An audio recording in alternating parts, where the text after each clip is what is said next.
నమస్తే, good morning. ఈరోజు వార్తల్లోని ముఖ్య అంశాలు. పేపర్ లీకులపై విచారణకు ఫాస్ట్ ట్రాక్ కోర్టులు. ప్రధాని నరేంద్ర మోదీ ప్రకటన. యువత భవిష్యత్తు కంటే ఏది ముఖ్యం కాదని కామెంట్. నేడు కేబినెట్లో మరిన్ని నిర్ణయాలు తీసుకుంటామని ఎక్స్లో వెల్లడి. అర్ధరాత్రి దేశ ప్రజలను ఉద్దేశించి వీడియో ప్రసంగం. మరి ఇన్ని రోజుల నుంచి చేస్తుంటే విద్యార్థులు రోడ్ల మీదకి వచ్చి ప్రొటెస్ట్ చేస్తుంటే వాళ్ళ మీద లాఠీ చార్జ్ చేయించి పోలీసులు లాఠీలకు మొలలు కొట్టుకొని వచ్చి ఇష్టం వచ్చినట్టు కొట్టిర్రు. కొడితే కూడా చలనం లేకుండా ఇంకా ఉధృతమవుతున్న కొద్దీ ఇప్పుడు ఆలోచనకు వచ్చి నైట్ ఎక్స్లో పోస్ట్ చేసిండు. ఇట్లా ఉన్నది మన ప్రధాని పనితీరు. ఏమంటున్నాడు ఇక్కడ? యువత భవిష్యత్తు కంటే ఏది ముఖ్యం కాదని కామెంట్. యువత నీకు ఇప్పుడు గుర్తుకొచ్చిర్రు. ఎందుకంటే ఇప్పుడు యువత మొత్తం ఏకమైపోయింది. దేశంలో ఏదో జరుగుతుంది, మమ్మల్నిగా ఈడ్చి పడేస్తారు అనే ఒక భయంతోనిగో ఇటువంటి మాటలు మాట్లాడుతున్నాడు. ఫాస్ట్ ట్రాక్ కోర్టులట. పేపర్ లీక్ అయింది, రీ ఎగ్జామ్ అయింది, రిజల్ట్స్ వచ్చినాయి.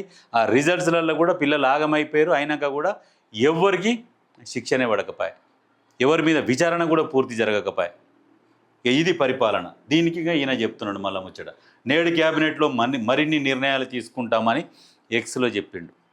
మరి పార్లమెంటు నుంచి ఎందుకు బారిపోయినట్టు? మరి వాయిదా వేయంగానే విపక్షాలని వాకౌట్ చేసి వాయిదా వేయంగానే పారిపోయిండు.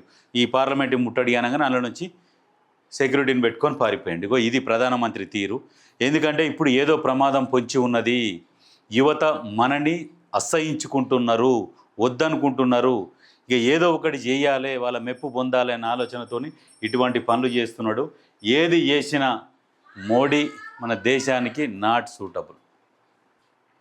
ఇక్కడ రాహుల్ గాంధీ గారు ఇండియా కూటమి ఏమంటున్నది అంటే, మేమంతా మీ వెంటే. స్టూడెంట్స్కు మద్దతుగా రోడ్డెక్కిన ఇండియా కూటమి నేతలు. ఎవరైనా స్టూడెంట్స్కు మద్దతు పలకాల్సిందే. ఎందుకంటే వాళ్ళ భవిష్యత్తు కోసం కొట్లాడుతున్నారు. భవిష్యత్తు కోసం కొట్లాడుతుంటే కనీసం నిమ్మకు నీరెత్తినట్టు ఇష్టం వచ్చినట్టు బీజేపీ పాలన అట్లా ఉన్నది. ప్రతి రాష్ట్రంలో జంజీ రోడ్ల మీదకి వచ్చి ఆటాడిస్తున్నారు. బీహార్ మాత్రం దద్దరిల్లిపిచ్చిరు.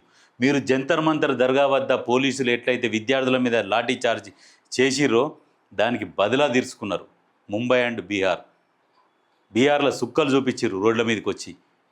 ఇక కంట్రోల్ చేయలేక చేతులు ఎత్తేసిరు పోలీసులు బీహార్లో. ఇప్పుడు అక్కడ జంతర్ మంతర్ దగ్గర ఉన్న యువత యూపీ బిహారీ ఆవో అని చెప్పేసి పిలుస్తున్నారు. అంటే వాళ్ళు ఆ రకంగా కొట్లాడిరు.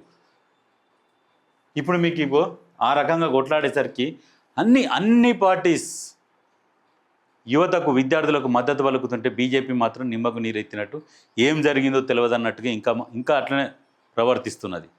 చెప్తారు, ఖచ్చితంగా బుద్ధి చెప్తారు. ఇక్కడేంది, రాహుల్ నేతృత్వంలో నీట్ మృతులకు నివాళులు. ఇటువంటి పరిస్థితి జరిగింది. నివాళులు అర్పించే కాడికి తీసుకొచ్చింది ఇప్పుడున్న ప్రభుత్వం. యూత్ భవిష్యత్తును నాశనం చేస్తున్నది మీరేనంటూ మోదీపై రాహుల్ మండిపాటు. అంటే వాళ్లకు పిల్లలుండి వాళ్ళ పిల్లలు చదువుకుంటే ఆయన కుటుంబాలతోని కనుక అందరితోని కలిసి ఉంటే వీటి బాధ నొప్పి అనేది తెలుస్తుంది. ఇప్పుడు వాళ్ళకు కోటాను కోట్ల రూపాయలు, అమిత్ షాకు కూడా ఉన్నారు, కానీ వేల కోట్ల లక్షల కోట్ల రూపాయలు ఉన్నాయి వాళ్ళకు చదువుతోని సంబంధం లేదు. ఈ చదువు ఎవరికి కావాలి? పేద మధ్యతరగతి ఈ కుటుంబాలకు కావాలి చదువుకొని ఉద్యోగాలు సంపాదించుకోవాలని చెప్పేసి వీళ్ళకు ఉంటుంది. వాళ్ళకి ఎందుకు ఉంటుంది? వాళ్ళకి తెలియదు కదా బాధ. వాళ్ళకు ఓన్లీ అధికారం అనే ఒక బాధ తప్పితే వేరేది ఏమీ ఉండదు. అందుకనే పట్టించుకుంటలేరు. ఆయన ధర్మేంద్ర ప్రధాన్, ఆయన కూతురేమో బయట దేశాలలో చదువుతుంది, పైసలు ఉన్నాయి, ఏదైనా చేయగలుగుతారు. Paper లీకేజీల బాధ్యులను రక్షిస్తున్నారని fire. స్టూడెంట్ల ప్రతి డిమాండ్కు మద్దతు తెలుపుతున్నామని ప్రకటన. స్టూడెంటు ఏదైతే డిమాండ్లు అడుగుతున్నారో, ఏవైతే డిమాండ్లు కావాలని వాళ్ళు అడుగుతున్నారో ప్రతి డిమాండ్కు మేము మద్దతు ఇస్తున్నామని చెప్పేసి ప్రతిపక్ష కూటమి క్లియర్గా చెప్పేసింది. వాళ్ళు ఏ డిమాండ్లు పెట్టినా అన్ని డిమాండ్లకు మేము మద్దతు ఇస్తున్నామని చెప్పేసారు.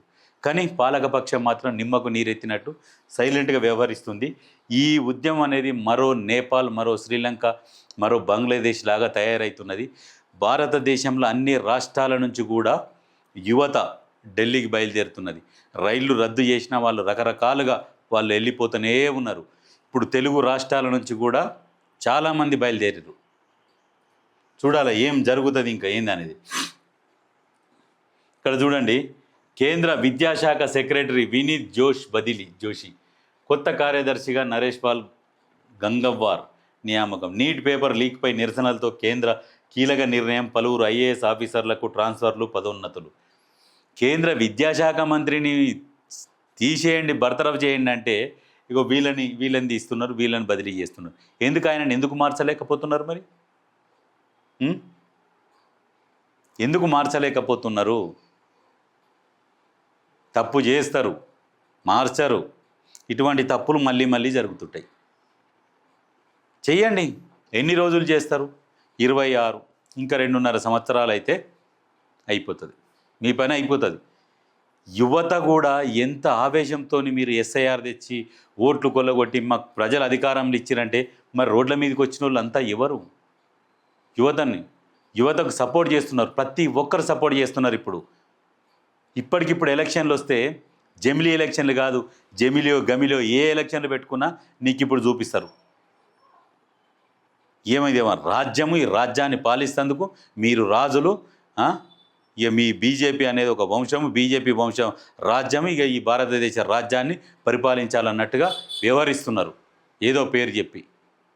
ఇక ఈ నూకలు జల్లినాయి మీకు, ఇక మీరు భవిష్యత్తులో ఇక రారు. ఇక్కడ చూడండి, ఇక్కడ నడుస్తున్న రాజ్యం ఎవరిదంటే అమిత్ షా రాజ్యమే నడుస్తున్నది. యువత భవిష్యత్తుకు టాప్ ప్రయారిటీ కేంద్ర హోంశాఖ మంత్రి అమిత్ షా అంటున్నాడు. ఏంది? యువత భవిష్యత్తుకు టాప్ ప్రయారిటీ, పేపర్ లీకేజీ బాధ్యులపై కఠిన చర్యలు తీసుకుంటామని వెళ్ళాడు. ఎన్నడయ్యాను కఠిన చర్యలు తీసుకునేది? పేపర్ లీక్ అయిపోయింది, ఎగ్జామ్ అయింది, రిజల్ట్స్ వచ్చినాయి అంటే అందరు మర్చిపోతారు అనుకొని ఇట కూర్చున్నాడు. ఎగ్జామ్ రిజల్ట్స్లో కూడా ఆగమాగమే, OMR షీట్లు కూడా మాయమైపోయినాయి. అది ఇక్కడ చూడండి, నీట్ 2024 పేపర్ లీక్, నిందితుడికి క్లీన్ చీట్. సంజీవ్ ముఖియాకు వ్యతిరేకంగా ఆధారాలు లేవన్న CBI. అయిపోయా.